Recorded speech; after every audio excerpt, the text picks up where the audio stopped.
നമസ്കാരം. നാട്ടുവാർത്തയിലേക്ക് സ്വാഗതം. കേരള സർക്കാർ വ്യവസായ വാണിജ്യ വകുപ്പിന്റെ സംരംഭക വർഷം പ്രഖ്യാപിച്ചതിന്റെ ഭാഗമായി വൈപ്പിനിലെ പള്ളിപ്പുറം പഞ്ചായത്തിൽ സംരംഭക സഭ നടത്തി.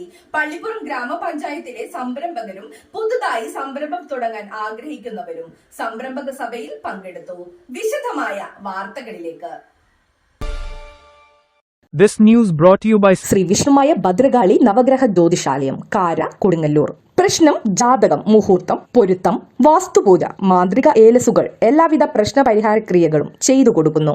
കൂടുതൽ വിവരങ്ങൾക്കായി വിളിക്കുക MS സുബീഷ് പണിക്കർ 7560808677 8129439677.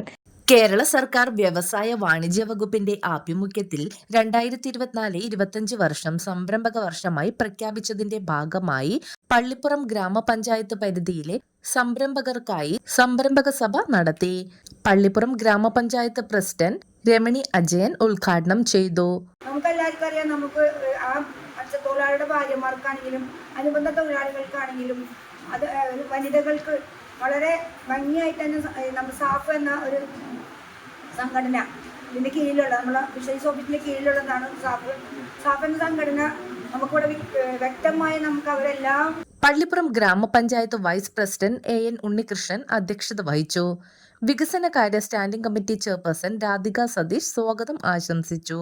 ക്ഷേമകാര്യ standing committee chairman CH Ali, വിദ്യാഭ്യാസ ആരോഗ്യ standing committee chairperson Bindu Thankachan, 2ാം ward member KF Wilson, CDS chairperson Usha Sadasivan എന്നിവർ ആശംസകൾ അർപ്പിച്ചു സംസാരിച്ചു. കൊച്ചി താലൂക്ക് ഉപജില്ലാ വ്യവസായ ഓഫീസർ ജെറിൻസ് NV മുഖ്യപ്രഭാഷണം നടത്തി. വൈപ്പിൻ ബ്ലോക്ക് വ്യവസായ വികസന ഓഫീസർ പ്രഭു T നന്ദിയും പറഞ്ഞു. തുടർന്ന് വിവിധ വകുപ്പുകൾ നയിക്കുന്ന ക്ലാസുകളും നടന്നു.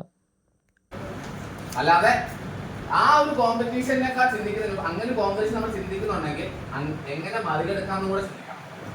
അതായത് നിങ്ങൾ എവിടെ എങ്ങനെ തുടങ്ങാമെന്നുള്ള റൈറ്റ് പ്ലേസ് നിങ്ങൾ ആലോചിക്കണം. നിങ്ങൾക്ക് അവിടെ മാർക്കറ്റ് ഉണ്ടോ, നിങ്ങളുടെ ഷോർട്ട് ഉണ്ട്. അപ്പോൾ അത് നമ്മൾ കഴിഞ്ഞ മീറ്റിങ്ങിലും പഞ്ചായത്ത് നമുക്ക് ഈ പള്ളിപ്പുറം പഞ്ചായത്തിൽ നിന്ന് കുറച്ച് അപേക്ഷകൾ വേണമെന്നുള്ളൊരു രീതിയിലാണ് നമ്മൾ സംസാരിച്ചിരിക്കുന്നത്. കാരണം തീരദേശ പഞ്ചായത്താണ്, നമ്മൾ നിലവിൽ ഇപ്പോൾ ഗ്രൂപ്പ് കുറവുള്ളൊരു പഞ്ചായത്താണ്. അപ്പോൾ അതുകൊണ്ട് ട്രെയിനിങ് നമുക്ക് ഈ ഏരിയയിൽ വെച്ചിട്ട് തന്നെ നടത്താമെന്നൊരു തീരുമാനമായിട്ടുണ്ട്. പിന്നെ നമുക്കിതിൽ നിങ്ങൾക്ക് tailoring garments, nursery, dry fish, fresh fish, ഇങ്ങനെയുള്ള